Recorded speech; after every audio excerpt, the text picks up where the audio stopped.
So the slate is blank and you're trying to choose a college. Does it really matter the caliber of college you go to, whether you go to an Ivy League school, whether you go to a big state school, whether you go to a Ivy caliber school that's not really an Ivy League, whether you just go to a community college or whatever? Does it really matter what kind of school that you choose to enroll in? I'm going to focus on whether or not Ivy League schools matter so much or not, just because that's been in the news a lot lately with the case with, the Hollywood celebrities that have paid millions of dollars in bribes to kind of angle for their kids to get into these kinds of schools to have a spot there, or Ivy caliber like USC, for example, which, well, I don't know if I would call it Ivy caliber, but it's prestigious and expensive and private. So apparently, a lot of people, especially in Southern California, consider it to be very worthwhile. And their film school in particular, of course, is super prestigious, right?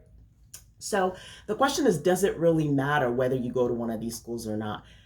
I mean, for certain careers, yeah. I mean, it seems like it's sort of like a club, right? Like if you go to any Hollywood talent agency, they're filled with, it's like a brand name that they're filled with, right? The name of Harvard or whatever, just like litters that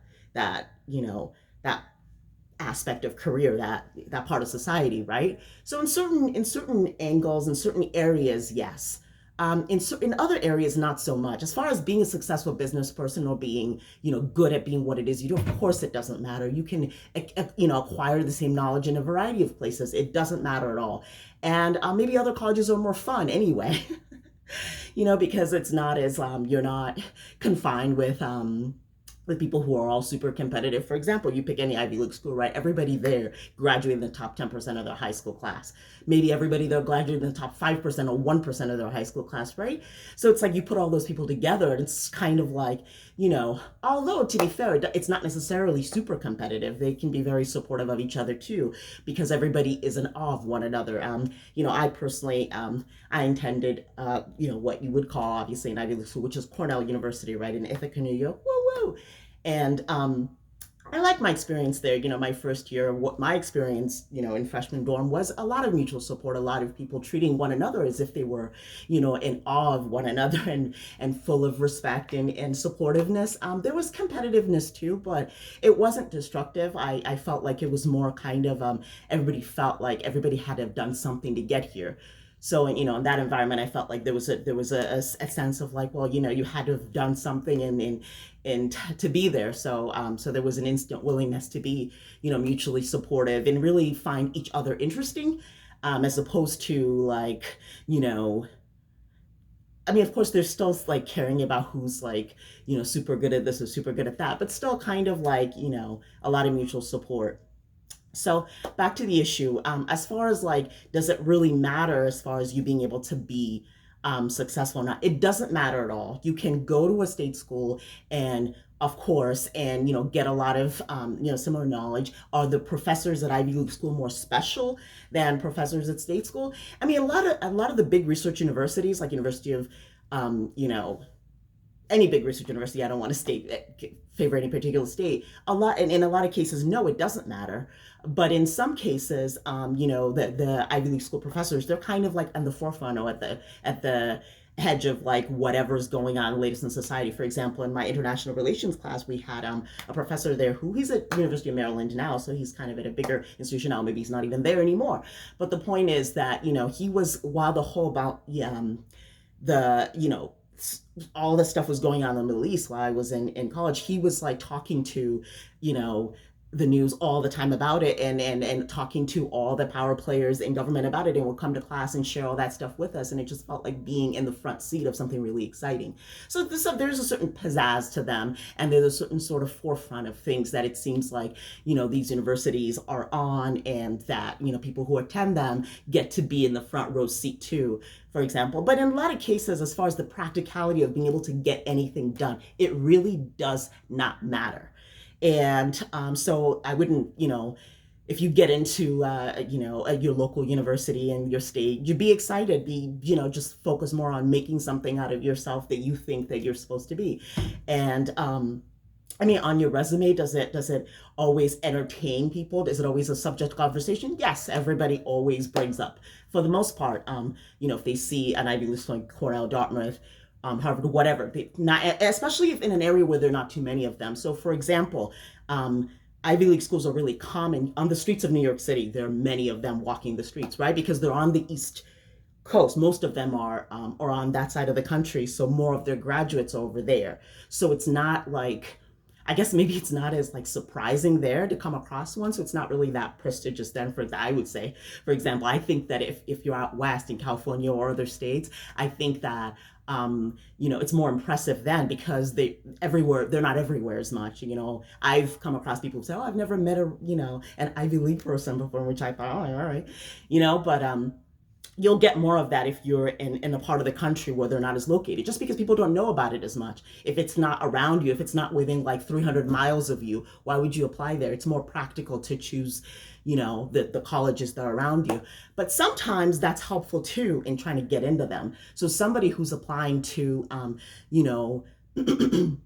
Cornell or Dartmouth or whatever from Idaho has a better chance in some cases of getting in than somebody who's applying from like some place in New Jersey, because they get a lot of applicants from certain areas, but an applicant from like who's a farmer's daughter in like, I don't know, the middle of nowhere is like the middle of the country rather, is maybe more interesting to them. So that might be an opportunity to take advantage of. So if you get into one and you're interested in a career where that brand might stand out, definitely go for it. Don't decline it, because it may make all the difference and allows you to be part of the club that those names furnish you with instantly and not have to worry about it. Where if you have the opportunity to and you decline it because maybe another school is closer or cheaper, but you really want to be in a certain kind of career, it's like, it may not have been worth it to decline it. So it all depends on, if you envision yourself going into a career where those brand names might make a difference. Because just because the pizzazz that it brings might matter more than another career. So those are things to take into consideration in terms of whether or not they're important or not. But to be honest, I mean, the acceptance rates at a lot of these schools are ridiculous. A lot of them, it's like they'll take 10%, maybe 20%. That's a very small amount, and that's a lot of people they're rejecting, which means that there's a high percentage of people that they don't accept. And so, which means there's a lot of smart people that they don't accept, and there's a lot of smart people that go to other schools because, they didn't, for whatever reason, they were smart too, but something did not cause the admissions committee to pick them or whatever. It just means that there's a lot of people who are really smart and would be really successful who end up at other schools. And obviously, I mean, that goes without saying. I mean, it's kind of like you don't need the Ivy League brand to make anything of your life, because it doesn't really matter. And even those who have it, it all depends on what they do subsequent to that. If you graduate from, like, for example, one of the graduates, I think from the engineering school at Cornell where I was at, was like, she did really, really well, but then after that became like a stay-at-home mom. There's nothing wrong with that. That's respectable, but it doesn't really matter. Then it's not as, in that kind of case, it's not as if it's not as if choosing to attend that school made her career something better than somebody else, because it all depends on what you do with it. If after that you decide to just do something completely off left field, then it didn't really give you that much, like, that much of a career benefit. But maybe, somebody like that wanted to go to that school because, they figured they'd meet somebody there that can marry. After all, like, they would be surrounded by other, I don't know, kids from wealthy families, successful guys, whatever. Maybe that's what they had in mind, and that's why they thought they wanted to go there. Or maybe they just wanted to fulfill their potential. I mean, what's up? That's just a natural human element, is just want to make the most out of anything. If you can make something A+, why not do it? Why settle for anything less than that? So you always want to go for the best of whatever's possible. So that's part of it too. So I feel like I'm segueing in subject here. So as far as dating goes, I don't really think it benefits women that much to attend Ivy League schools, at least not right away, not not like right after you get out, just because it can be kind of intimidating, because you'll come across guys who applied to the same school as you and didn't get in. And then where does the conversation go from there? So you might, so if you're in that predicament, maybe like the last thing you tell them, oh, I studied this, I do this for a living. Oh, where did you go to school? Tell them that at the very end, especially if you're just out, like less than 5 years out of college, then it may be an issue. Once it's been a while, it really doesn't matter. Like once you're 10, 15 years out of college, nobody cares where you went to school, because it's all like, what did you do in that time? Because that's a long time. And it's like, what have you been doing in all that time? That's the only thing that matters, like how it all fits together. But um, yeah, so those are my thoughts on that. So, just pick the school that fits you well. If you like the idea of having a big university and having tons of people around, then yes, go to a big state school. If you like the idea of having a small college with smaller classes, then, go for that. And if you want to visit all the different kinds, then do that.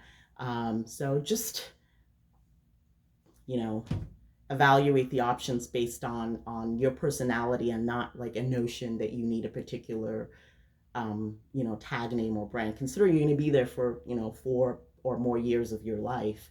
You want the decision you're making to take in a lot more thought and be more comprehensive as to why you choose a particular place. Okay.